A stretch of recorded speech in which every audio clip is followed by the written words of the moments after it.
Since the dawn of Adamkind, the Bible has helped guide us and follow God's will. Originally it was written in the Hebrew language, and by the New Testament period it was Greek, and now predominantly in English. Along the way, along the translations, certain words have lost their meaning.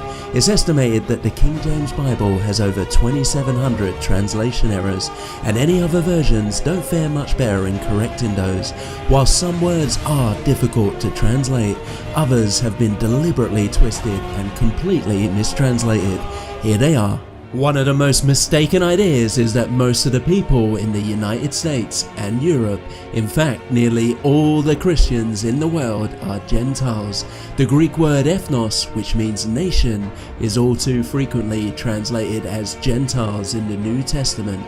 The term Gentile is not used even once in the original Bible manuscripts, and there's a good reason for that.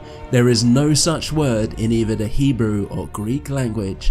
The term Gentile is a Latin word, and it was first used in the Latin Vulgate by Jerome in the 4th century, and it meant of the same clan or race. So the original meaning of Gentiles does make sense. The Israelites had dispersed into Europe, and where did the apostles go to? Well, to their kinsmen, to their own people, to the lost sheep of Israel, to the Europeans. They obeyed Christ's command to go only to the lost sheep of Israel, and that's exactly what they did. Now, around 1,000 years later, after Jerome, the Latin term Gentile was suddenly changed to mean non-Jew. So not only do we have the wrong word, we also have the wrong meaning. The nations are the lost sheep of Israel, the nations that God promised Abraham's seed would become. You're not a Gentile, but rather an Israelite. Many times throughout the New Testament we get this term, this generation, seeming to mean a group of people only at that specific point in time. But the word genos should be translated as race and not generation. When John the Baptist called his opponents a race of vipers, he calls them this because they were the descendants of the fallen angels. They were literally a corrupt race. When Christ declared that his opponents were responsible for the death of every prophet from Abel to Zechariah, how could he hold any person accountable for crimes they hadn't committed? He didn't. He was holding a race accountable for all their evil deeds. And when Peter called the Europeans an elect race, a royal priesthood, a holy nation, a peculiar people, he was repeating the exact words what Moses said to the Israelites on Mount Sinai. And this is because they were and still are the same people as in the Old Testament. The word Jew did not come into existence until the late 18th century, whereas all the occurrences in the Bible took place thousands of years ago, up to around the end of the 1st century. When it was first introduced, it replaced both Judean and Judahite. Nevertheless, it maintained and combined both meanings as one. A Judean would be any person who lived inside of the region known as Judea, just like an American can mean anybody in America, which can be anyone from any origin, whilst a Judahite would specifically be a descendant of Judah, just like a Levite would only be a descendant of Levi. This issue causes a lot of confusion.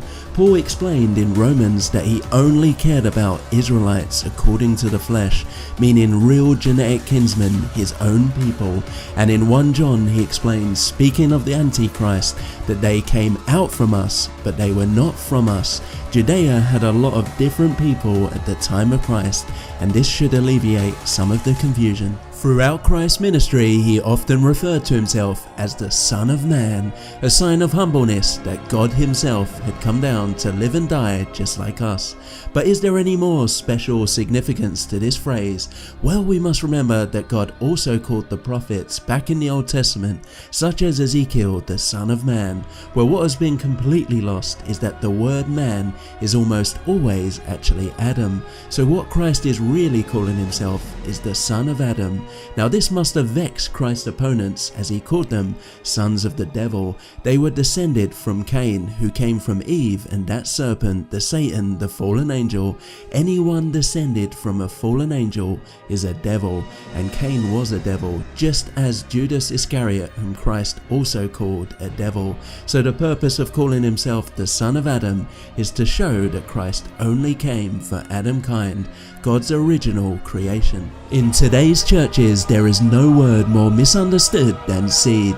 Seed, which comes from the word sperma, can only be a physical descendant.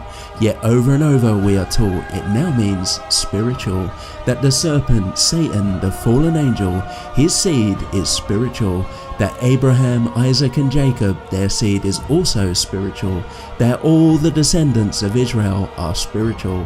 Yet nowhere in the Bible is this ever stated. In Genesis 3:15 it makes it very clear there is a war between two different seed lines. Those of the woman, we must remember Eve was created out of Adam, they are closer even than a brother and sister. Eve's seed is also Adam's seed, whilst the serpent seed is the seed of the fallen angels, and they are still with us today. Thanks everyone for 10,000 subscribers. I'll make a special video coming up next. Praise Yahweh and hail Christ.